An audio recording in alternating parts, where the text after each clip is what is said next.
Welcome to another episode of the Not an MSP show. I'm checking LinkedIn comments. So LinkedIn is broken again today. So LinkedIn's been really pissing me off lately with comments. It's either hit or miss. So, but yes, we have Mark Barton over on LinkedIn, Clinton Castellar over on LinkedIn. So I wanted to say hi and let you guys know we know you're here. I just can't put their comments up on the screen because of the LinkedIn. The LinkedIn gods don't like us lately. They got to get their stuff together, man. They spend December screwing around with everything because people are offline, and then we spend January trying to fix everything. So that's typical with LinkedIn. So it's because it's Microsoft. I blame it's because it's Microsoft. So. Oh, it is now. Yeah, that's true. Yeah. So how are you guys doing today? We got Sam's Richard. He's dealing with the electrician, so his internet gods are not working for him either. So how are you guys doing today? I'm good. Yeah, having the existential crisis, which I mentioned before the call, but other than that, fantastic. Awesome. Scott, how's your day? How's your week going so far? Oh, so good. It's really cold here in the UK, but it's blue and sunny skies. And so for my self-installed solar panels and inverters and batteries and everything I just finished in December, I'm having a great week. It's really good. Nice. It's one of those nerd things where I constantly keep looking at the stats and how many kilowatts am I generating. Ooh, it's exciting. Nice. Oh, Yeah, have you got Home Assistant yet, Scott? No, that's my next little project. I've got a little Raspberry Pi set to one side. That'll be the next one. Nice. Oh, if I'm gonna use this, I'm gonna abuse this opportunity. Anyone watching this, if you can get hold of a Raspberry Pi 4 compute module, please let me know because they're impossible to get hold of right now. And yeah, I'm trying to move my home assistant install to a Pi. So yeah, there you go. Nice. Yeah, once you get a Home Assistant, you can. I don't know if you can see much of that, but you can literally like hook it up into Home Assistant and get all of your solar stats, all the devices that cost you money, the gas usage, the expense. Like, it's so cool. It's so much fun. Oh, Nice. Very nice. Anyway, always fun. It wouldn't work too well here in Ohio, at least this winter. It's like yesterday with sunshine, and then we'll go like 10 days with no sun. It's just, It's been one of those winters. So it's very depressing. Very depressing. Yeah. Sounds like the UK. Yeah, it's just weird. It's like sun comes out. And I'm like, oh, what is that? Orange orb in the sky. So anyway, it's been fun stuff in the MSP world the last couple weeks. So that's kind of what we're going to talk about today is having difficult conversations with our clients. I know we got started a little bit late, so this will be an abbreviated version of this. But I think we can do it. So I kind of want to talk about a couple things that if I'm an MSP the last couple weeks, Scott, you, Pete and I were talking before you jumped on the call about the last pass breach. And then the other one I didn't cover, Pete, was kind of what came across Friday that I saw lighting up forums about Windows Defender and Microsoft pushed out an update. And so anyway, I think I think it's a good point to start there if I'm an MSP, because I think those are difficult conversations to have with our clients when stuff like that happens. So I think, Scott, did you run into any of that being still in the MSP game? Did you see any anomalies on? Yeah, I think absolutely. It was Friday here in the States anyway. So yeah, it feels like Friday for us as well. I know there were some patches pushed out really quickly by Microsoft, which is the one nice thing about this. But no, we had. I mean, it happened to us. We run Defender for Endpoint. We drink our own champagne, eat our own dog food. Choose your. But no, it happened to us. It actually happened to me on Thursday. I noticed it was happening, and I thought it was just me. I thought it was my machine. And then, as you know, Friday it explodes and it hits everybody. And yeah, some awkward conversations. Where we've gone and told these clients, hey, we're putting this tooling in place because it's the best there is, and it's fantastic for you, and it's going to make sure that you have less disruption and less downtime, and it's going to keep you safe, and everyone's going to be working productively. And then Friday comes and like, oh, my Outlook doesn't work and I can't find Teams. And it's all the tickets are hilarious. Like someone's deleted everything off my computer. All my work's gone. Yeah, I know, and I'm not trying to make light of the users, but the kind of tickets that we were getting through. It's just like the world's ended. And so it is really important to kind of get in front of that and just try and get to explain to people, okay, this is what's happening. It's not all gone. Your work's all safe. Everything's good. Yes, it's a bug essentially, and it's going to get fixed. And this is how it's going to get fixed. But well, to be fair, at the time we didn't know how it was going to get fixed, because we just had to get on the front foot and have the conversations and try to stop the bombardment of tickets coming in, to get notifications out to people, say, hey, we know, okay, what you're about to tell us, we know. I suspect some of the larger MSPs might have even set up their auto response. Press 1 for tech support. If you're calling because your links have all disappeared, your work is all gone, or your computer has lost everything, just know it's a bug. But yeah, so it's fine, because it's happened to us too, so we can't do anything. That's right. Yeah, just know you're not alone, and that should make you feel better. So no, it's been an awkward week. Not too bad. I think these are the situations where we can go, look, this, it's very out of the ordinary. It absolutely shouldn't happen. It's clearly a bug. It's not intended behavior. No one's made a deliberate mistake, well, so far as we know. But no one from our MSP team has done anything erroneous or whatever here that's causing you a problem. This is an issue that's affecting hundreds of thousands of users in the country, if not millions around the world. We're here to help, and this is what we're going to do to fix it. And I think those situations are quite nice, where you can clearly say, yes, there's a problem that's affecting many, many, many people, but we've got some solutions for you, and you can kind of get ahead of it that way. And not just sitting back and waiting for all the calls to come in and go, oh yeah, it's more calls about that stupid Microsoft issue. Getting ahead of it's been really important.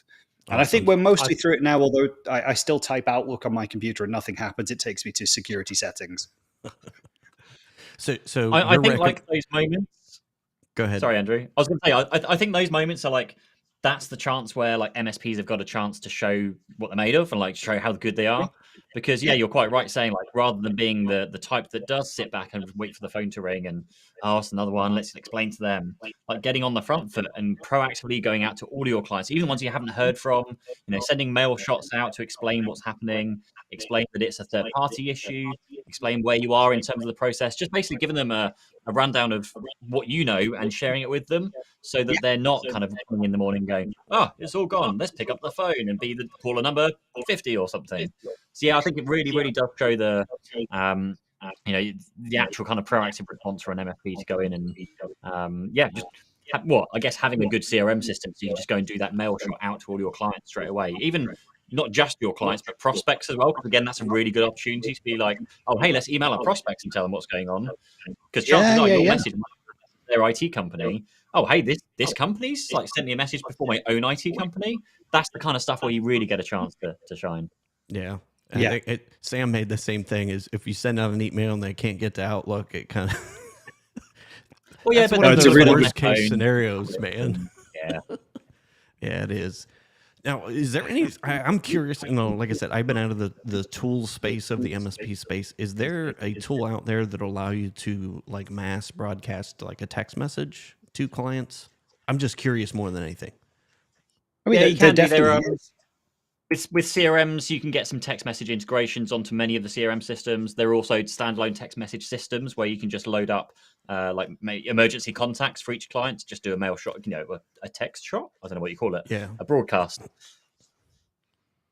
So we used to have it in our larger MSP. We would have it for sort of network incidents or outages or things like that. We had, hundreds of thousands of leased lines and things, and there was always something happening or some kind of platform issue, because it wasn't a very good service anyway. But there was a way to let people know about planned maintenance and emergency issues and incidents through the text message system. Okay, so we actually have a LinkedIn message that did work. We didn't get a name. Exactly. Let me go see who that is. So finally, LinkedIn decided to start working. 20 minutes into the broadcast. So Oh, I know. It's not on my account. It must be coming from. It's probably coming from Richards because I think he tied his LinkedIn. That's Okay. probably why I can't see it.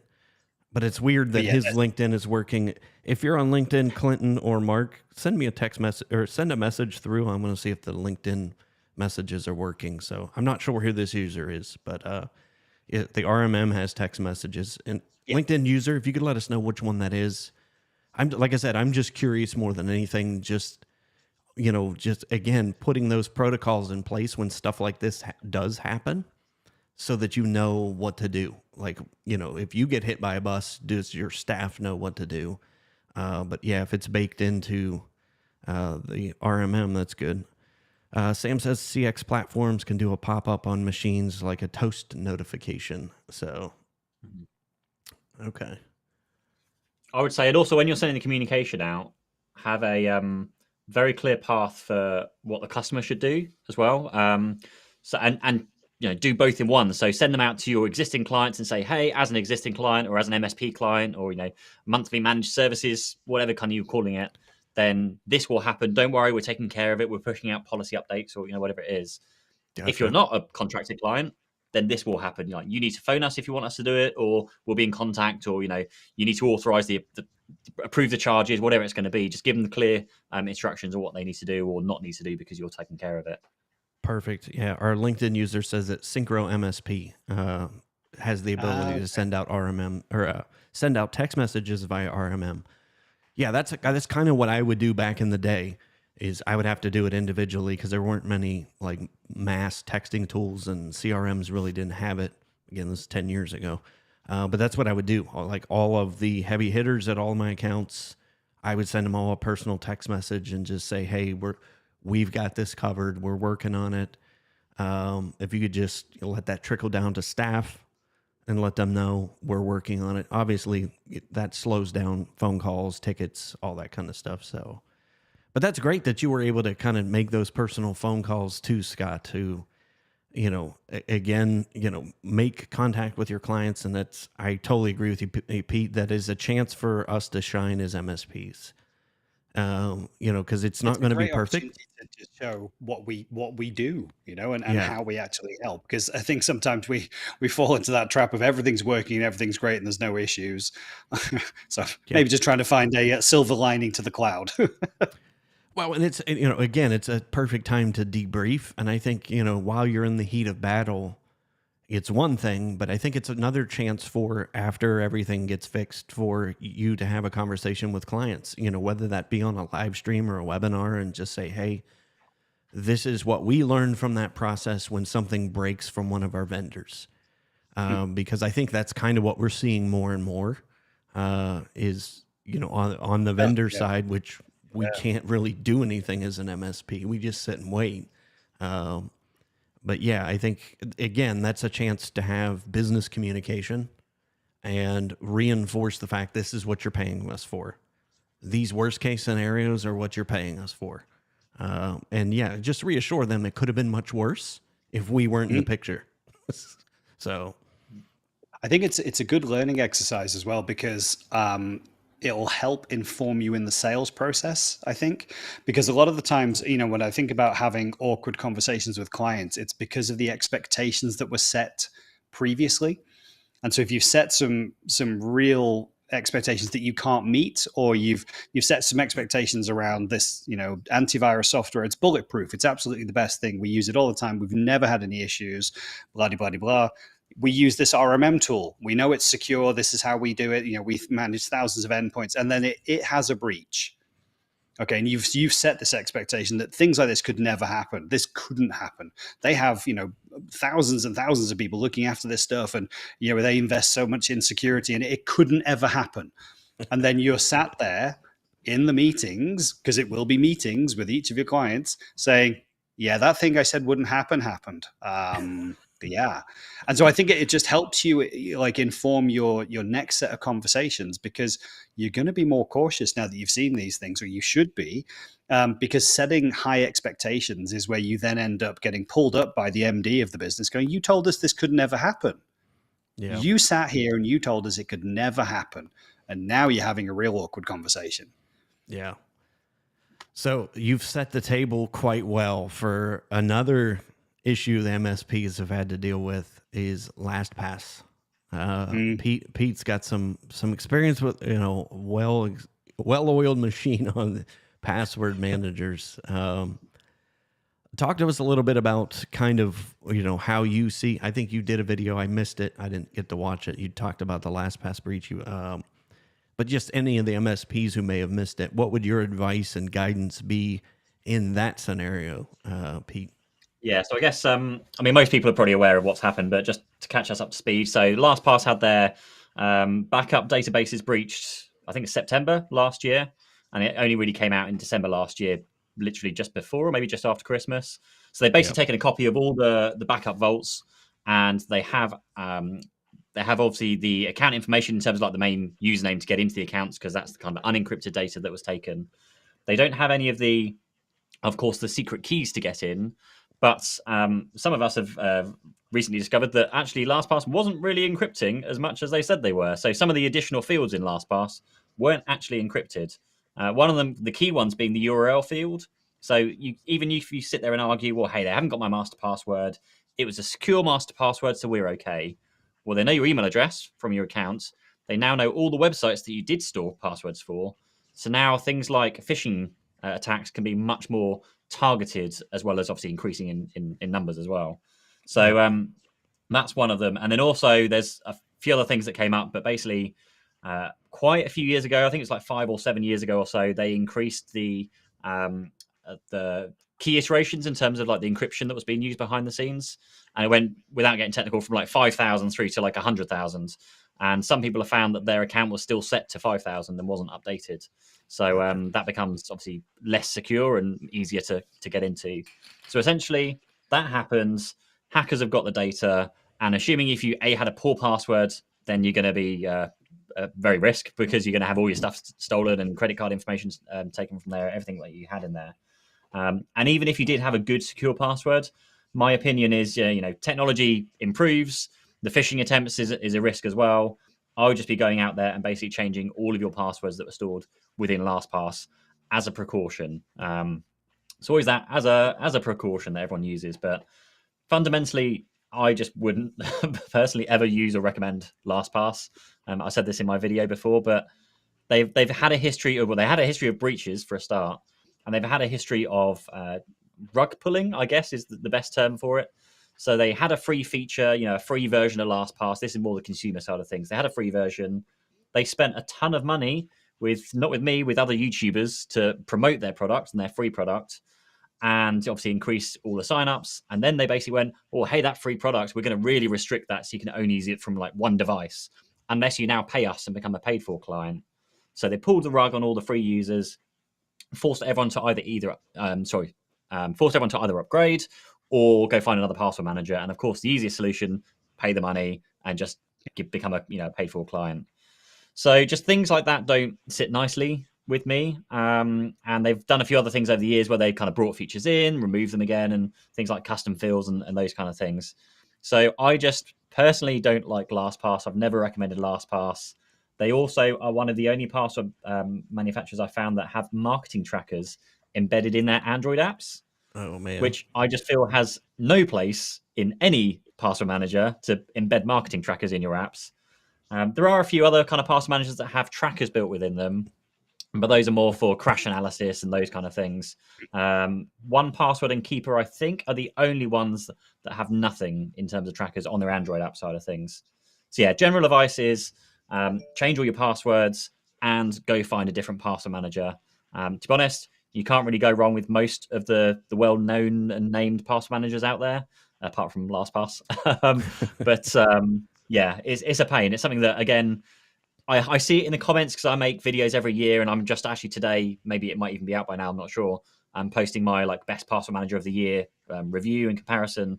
And I see in the comments all the time of like, oh, it's better to not use a password manager because what if it gets hacked and they steal everything? It's like, yeah, it would never happen. And then LastPass made it happen. Yeah. So I think there's two approaches. I think Pocket Video School says he was a LastPass customer for 10 years till they pulled out the rug, so he jumped to Bitwarden. So I think there's two approaches here. if I'm an MSP that has been running LastPass for my customers, and then you find that out, what do you guys recommend for a basis of conversation for an MSP if they're sitting in those shoes right now? So I mean, I think. for me, that Okay, Scott. oh, good, you go. Oh, he's got a drink now. He's got me. No. He's got the beer going, man.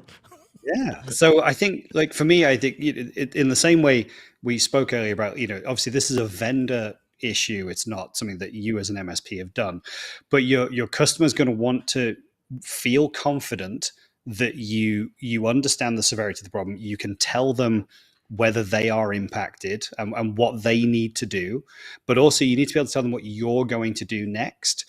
And I would suggest, if it was me, obviously you are going to be looking for a new password management tool.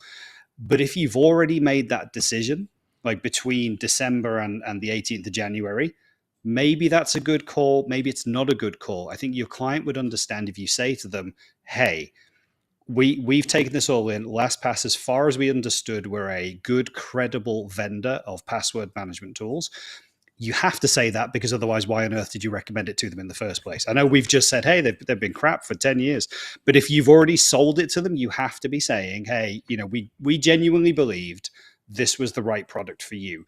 What we're not going to do, Mr. Client or Mrs. Client, is jump to another product really quickly without making sure that it absolutely is one that's well regarded and is going to look after your data safely. And I think that's a fair conversation to have, but you still need to give them an idea of a time frame, or you're going to commit to giving them regular updates. And then you can follow up, hey, after our meeting that we had last week, I'm pleased to let you know that there's actually been some progress. This is where we are now in discussion with, this particular vendor or whatever it is. And then you can keep them informed of that process. And then when you come up to the time where it's about to cut them over, they're well informed. They understand the change. They know there's going to be disruption in their business as everyone gets these new password tools rolled out. But hey, it's all for their benefit, because you don't want to have a repeat of what happened in December. Ideally, you want to get that done in first quarter. But some MSPs are going to have thousands and thousands of endpoints to go through, and that, again, that's a fair thing to have that conversation with your client. They will want to feel like they're the most important client, of course, but they will understand that you're a business and that you have a number of clients to tend to, and you're going to make the best decision for everybody, as well as something that you can manage in the long term. So it's going to be awkward. It's not your fault, obviously, but as long as you have a clear plan, you're not sounding too reactive. Because I think if you were to come into my business and say, hey, this happened, but don't worry, we've picked something else and we're moving everyone over, I'd be like, dude, how much thinking time did you do? Because I just feel like it's either all going to go wrong in the cutover. We're not going to get a great cut. It's going to feel rushed. You might miss something in the export, or you might end up with a big load of plain text. How are you going to get us from A to B safely? And is that product any better than this product? Like, how do we know? That's the ultimate answer that you need to have for them, but it's not an answer I think you need to have today. It's fine to be saying, we're doing that discovery now and we're taking it very seriously. I like that. I think the main thing fundamentally to focus on with the client discussions is to secure the client, because that's basically what you're there to do, is secure the client. So whatever advice, recommendations in terms of, helping them or ensuring they know they need to reset their passwords. If they're still a LastPass customer, then obviously change it as much as you can. Make sure they've got 2FA set up on their accounts, like all those kind of things. Just whatever you can. Again, secure the client. That's your priority as their MSP. And then, exactly like Scott said, I almost think this raises another kind of potential query or process that you should be doing, I feel, in MSPs, and we did it as part of ours, is like an annual, maybe biannual, or something, like some form of review where every year you go and look at your own tools and go, are we using the best in the industry for what we want to do? With best antivirus, the best RMM, the best even down to your own internal tools, the ticketing tools. Just find the thing that works best for you. And I know, of course, you can't just go and jump PSA and RMM products every year, because it's just not you just can't do it. It's too difficult. But particularly with like the security products, security is so fast changing that it's worth staying on top of those and going, like we've seen recently, like the Sentinel ones and those kind of next gen antivirus engines, actually going, well, let's have a look at them, let's trial them out, let's see how they work. Do we now replace that with one of our legacy antivirus, traditional antivirus vendors, and just spending the time? Because I think that's the main thing, is you're there to advise, recommend. You're the expert, so make sure you're aware of the rest of the market. It's kind of why the internal ITs. If you go and work in one company, you just get to know. You get very kind of, I know the company's IT systems and nothing else. Whereas as an MSP, we see the whole market, we see everything else going on, all the other products, and that's the kind of expertise, and that's the benefit we have as an MSP. So it's just spending some time assessing what you're using, and to Scott's comment, don't necessarily just go and jump and go, oh, we were on LastPass, now let's go to Keeper or 1Password or whoever the next kind of best person is, but actually looking at your tools, because in the likes of IT Glue, if anyone's using IT Glue, well, that's got password managers within that. Like, can we use that? Should we use that? Again, making your own assessment, testing it out, seeing how it works, and just making sure it works for you as a business. Yeah, and I think those are great approaches if I'm a current LastPass customer making a transition.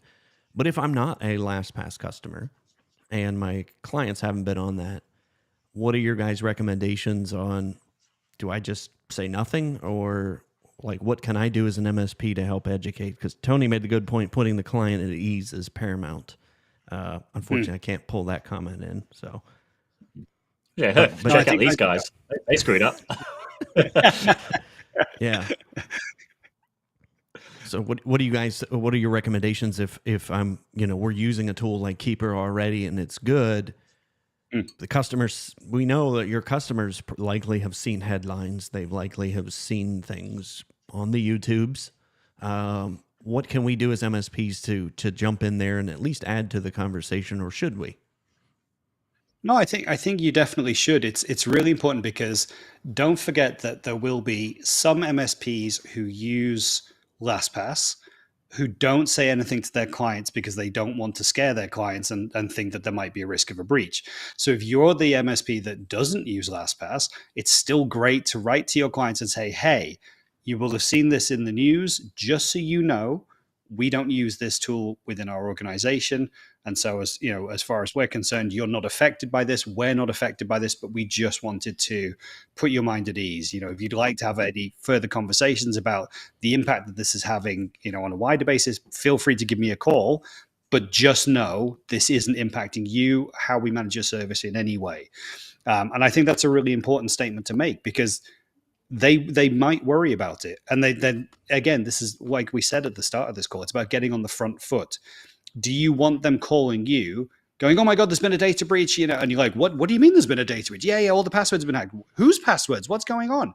Yeah, there's LastPass breach. Dude, we don't use LastPass. Oh. Or would you rather be on the front foot of that conversation, just so you know? It's just like a PSA, right? You're just going to send it out, let them know, this is where we are. You are cool. We're all good. If you want to chat, I'm right here. And I just think that's a nice way to go about it. People would rather get that email than have to panic and call you. Yeah. One thing I'd add on to that, actually, Scott, because that's a very good point. But also, don't forget that even if you as the MSP aren't using LastPass, then your end users might be using LastPass in their own personal kind of world. Yeah. So it'd be a really great opportunity. So again, talking about kind of doing your homework, go and look at the market if you can, make your assessment. Again, don't jump to conclusions, but at least go out there and give them some opportunities and options. If you are using LastPass in your own kind of personal circumstance or your family, then have a look at considering this. Like, you can secure your account by doing this, this, and this within LastPass. If you did want to consider, then here is a few other options that we know are very well respected and liked in the IT world. So give them some options, at least so they know what they can do. Yeah, that's perfect. No, that's good. And I'd also say, just keep that communication really light. Don't make any judgments in it. Don't be calling names. Don't go, those idiots over at LastPass. Don't do any of that, because for that exact reason, like you said, Pete, they might be using it in their personal lives. And so when you go, those idiots at LastPass, that translates to you're an idiot as a client because you were using this on your home machine. Just keep it light. This is what's happened. This is whether, it hasn't affected you. It hasn't affected us. We're all cool. Maybe, like you say, you might want to check if you're using this personally. It's a great time to have a look at that. But just keep it friendly. Yeah. I've got a comment over on my LinkedIn feed. It says, Danielle, she said, what about having the client as part of that discovery with new tools? Are they open to being included in a beta or a point of contact engagement? So what would you guys recommend there? Have you done that? So the process that we did before was test internally first. So maybe with us, it was one of our senior techs. It was kind of their responsibility and roles to go and do the initial kind of foot finding work and finding the kind of best few to test out. Once you then settle on perhaps the last one or two, and you're thinking you might be moving to it, then yes, maybe roll it out to a select group of your clients or users or whoever you want to kind of work with to do that. I think it's very, very worthwhile doing, but just make sure you're not going, okay, we're gonna antivirus, let's test out these 5. Right, okay, which 5 clients are we now going to deploy 5 different antiviruses to, and now we're going to manage and maintain and figure it all out. Then we're going to collect feedback from all 5 different clients and all 5 different AIs, and that's just one product. Then you've got to do the other products as well. So just as long as you can do some amount of testing internally yourself before anything else, then when you whittle it down to the last 1 or 2, then yes, push it out to 1 or 2 test clients, get some feedback, and get their thoughts on the process as well. The other thing I've done previously, and just more thinking out loud nowadays, because with the kind of replacing products, swapping one product for another. I know some people are going from antivirus that was 50 pence or cents or $1 per license to now maybe I'm not sure what they cost nowadays, but the next gen are like 4 or 5 per license. So that's a big cost increase. So it's, again, speaking to your client, keeping that kind of communication open and saying, look, hey, this is the product, but it does mean that we're going to have to bump prices up on, hopefully not selling just antivirus by itself, but maybe that might bump prices up elsewhere within your packaging, and actually, just run that past them, get their thoughts.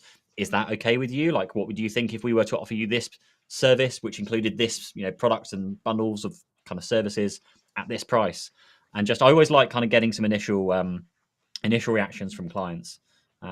Even though I also say, don't let that then guide your decision, because clients aren't always right. That was going to be my point. I love getting friendly clients involved in that process. If you get to the late stage and you're like, we like both of these, we'd love to do some real world testing, and I'd really appreciate some feedback.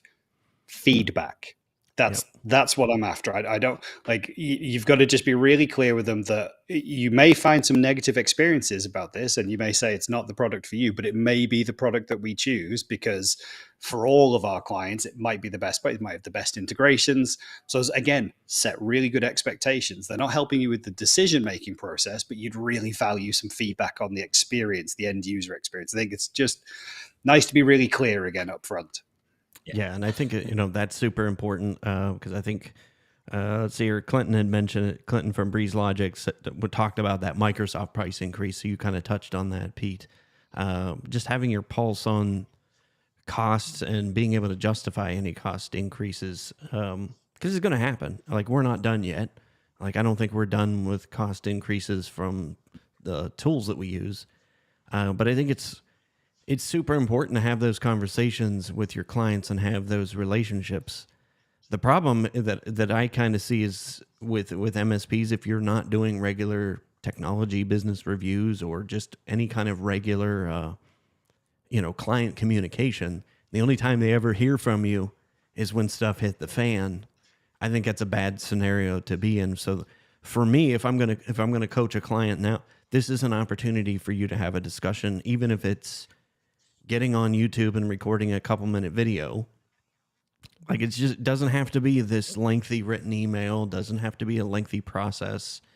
But I think just having those regular communications with clients is super important. And I think, this kind of highlights it. Because if you have those relationships with your clients already, you're doing those regular reviews, that makes these conversations much easier. That makes a price increase conversation easier. That makes it, hey, we need to look at a new tool, much easier. Because I think about, the clients that we would go in and do, and again, I didn't really classify it as a technology business review or quarterly business review, just because it weirds clients out that this has to be some formal meeting. So those of you who've listened to the podcast before, my thoughts are it can be as simple as, hey, we're going to bring in lunch for your staff, and we just want to sit and hang out, see how you guys are doing. Like, that can be your technology business review, because you find things out. It's funny. You find things out that, annoyances your customer may have, maybe with you or your help desk or with technology, that you may not see in a ticket. And I think those things are super important. So if you're regularly doing that, that eases these conversations. You were going to say something, Scott. Go ahead. No, absolutely. What was I going to say?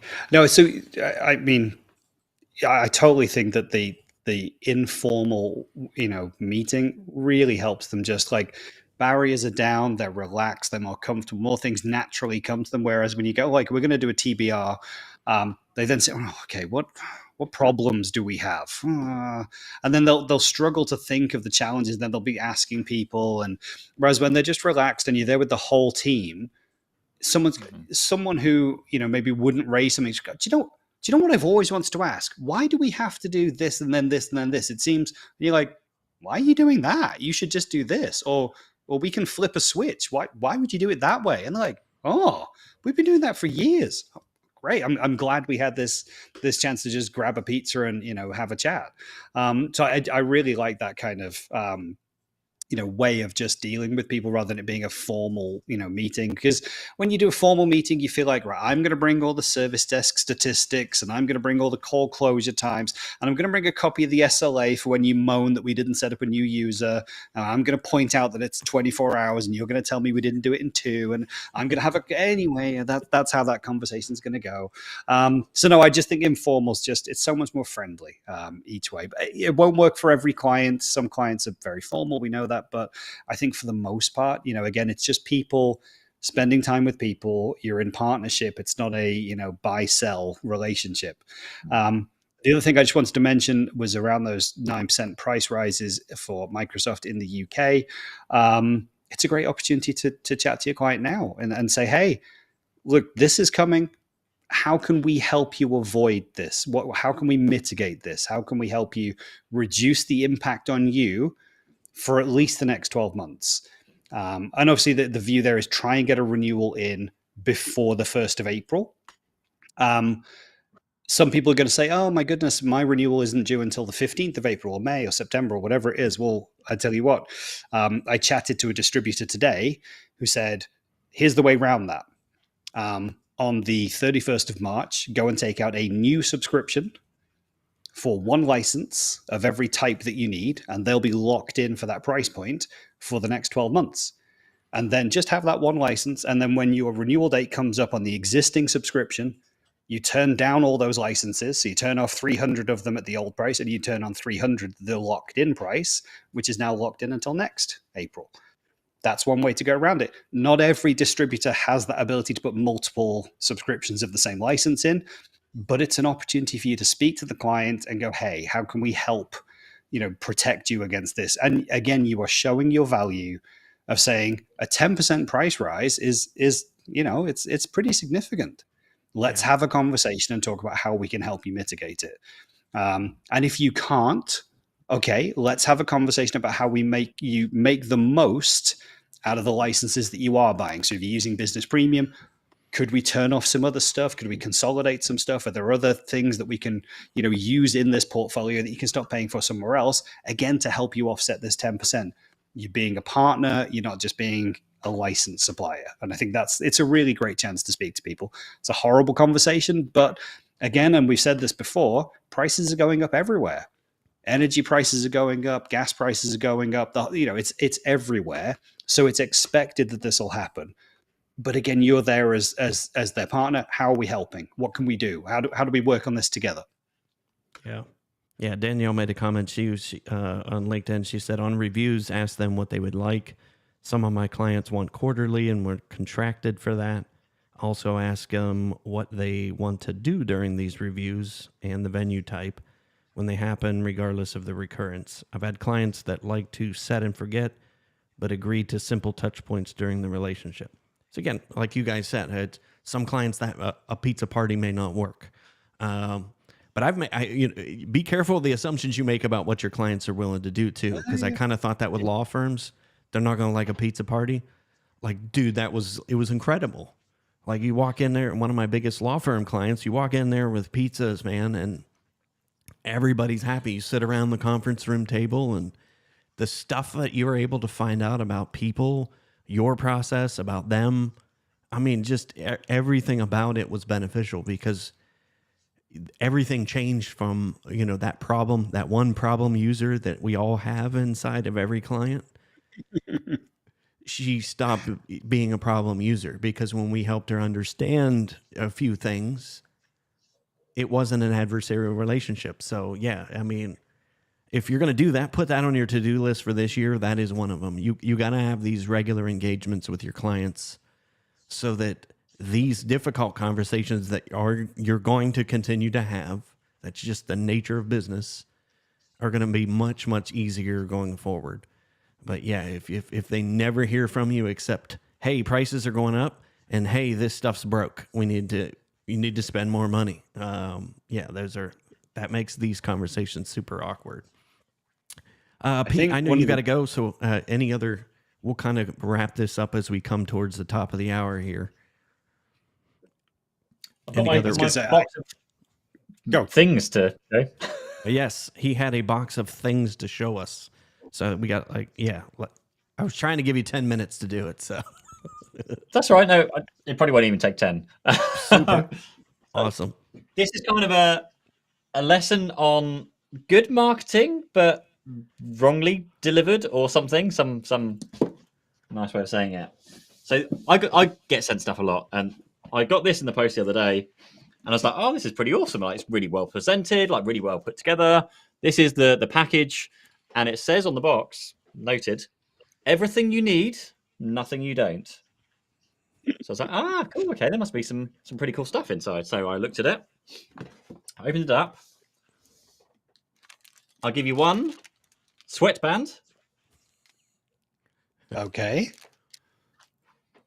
I'll give you one, I don't know what it is, shopping bag? Yeah, that's what it looks like to me. I think it's a shopping bag. These are mobile phone guys, right? Poco this make is a mobile phone company. Poco is a Chinese mobile phone Yeah. company. Yeah. I give you one can, which that comes off and it's a thing, and maybe you put your headband in there.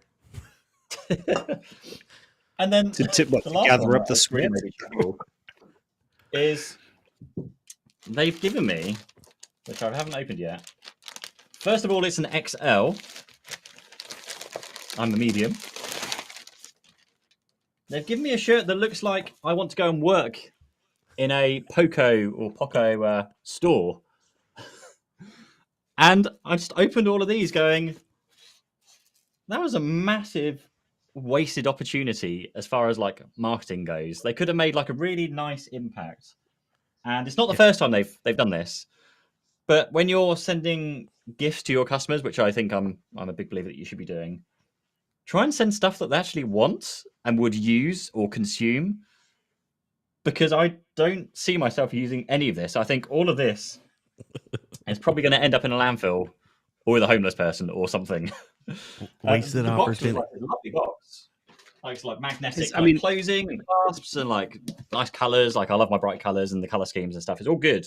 But just they needed to be, and particularly don't say everything you need and nothing you don't on the box. That's really like, maybe they're doing it on purpose, but just I feel that there was a big missed opportunity, and I see this quite a lot with other businesses and even just like randomly associating this with like IT tenders when you're tendering for work and things. People completely like misread the specs and go in with something, and I think there's a lot to be said for like reading the room, reading your customer, and I saw the comment. What should they have sent you?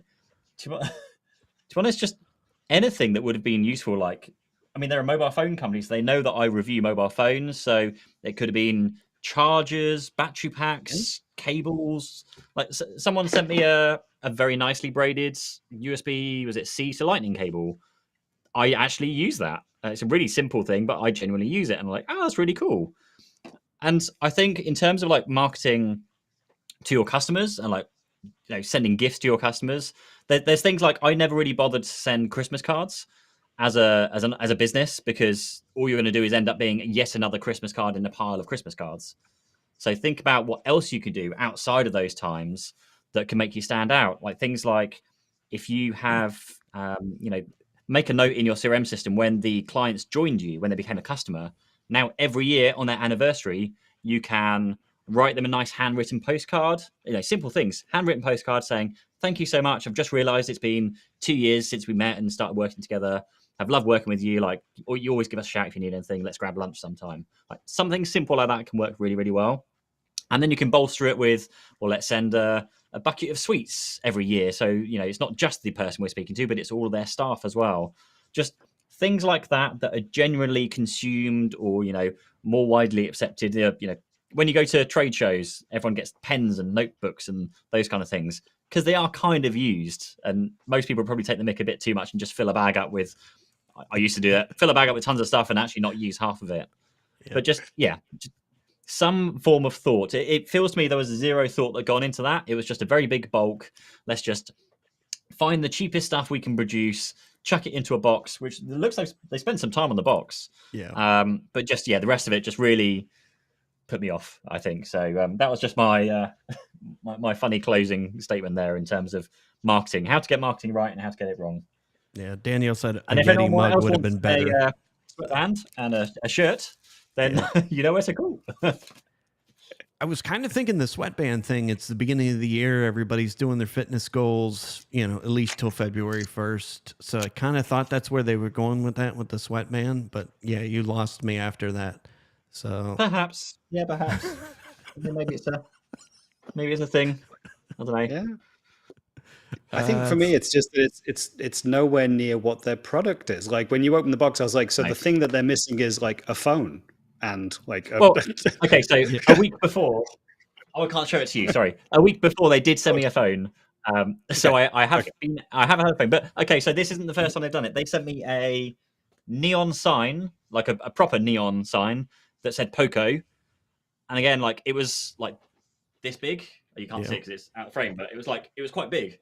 And so now I've got what do I do with that? And you can't. Sorry, it was this big. It was this big, sir.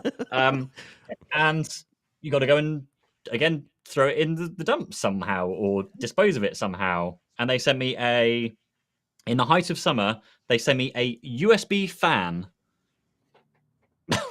which probably cost them like $1 or £1 or something. And yes, Jess, it's wrong products, wrong selection, very bad. Good the thoughts there, but bad selection. Yeah. It almost seems though like that box that they sent you was like their new team starter pack. So you get a T-shirt, you get a water bottle, or you get a sweatband, and like, this is what we send to all our new starters. Like, I don't work for you. There was no nice Chili's bottle there, Scott. Nothing quite like yours at all. So yeah. Yeah. Danielle said pre-COVID she'd send anniversary cakes to her clients with a personal inscription on the top and icing. I like that. That's kind of cool. Yeah, and then you could support local bakers. I used to do that too. I went to a local baker who would put our logo on top of cupcakes. That's when we did onboard a new customer. We were there for the first day. That's what we had. So yeah, spread the love. Awesome. So yeah, appreciate all that showed up today. Robert Gibbons, Westway IT, Pocket Video Schools, Sam Jones, Danielle Okuna. Let's see here. Who else was on here? Mark Barton, Tony Edwards, Clinton Castellar. Hopefully I didn't miss anybody. So I'm going to have to put another bug up LinkedIn's butt about getting comments working, man. This is frustrating. So, so if you're watching this and you know anybody, I've tried a couple times to run my connections up the flagpole to get some joy with the LinkedIn comments. Ecamm Live needs access. They're waiting on the instructions to be able to use the API for comments. So they're approved to use comments, but LinkedIn hasn't sent them the instructions on how to implement it. So another bad use case for tech support. So anyway, so I'm going to keep hammering that. So if I'm going to put that up on LinkedIn too, please vote on it. If you're Ecamm fam, we're trying to raise our voice to LinkedIn because I want this to work. Not this half work, half not work crap. So anyway, I digress. I could go into a full rant on Microsoft. Anyway, so thanks for joining us today. If you have a topic that you would like us to cover in a future episode, please drop that in the comments. Reach out to us on all of the socials. Look for Pete's new unboxing video of Paco. Is it Poco or Paco? I've never ever heard of it. They don't sell that here in the States. So yeah, when you posted that the other day, I think they're your first phone video of them. I'm like, what the heck is that? Like, I never heard of that phone brand. So anyway, if not, if we don't see you online, we will see you next week, same time, same place. Good hanging out with you guys today, and we'll see everybody next week.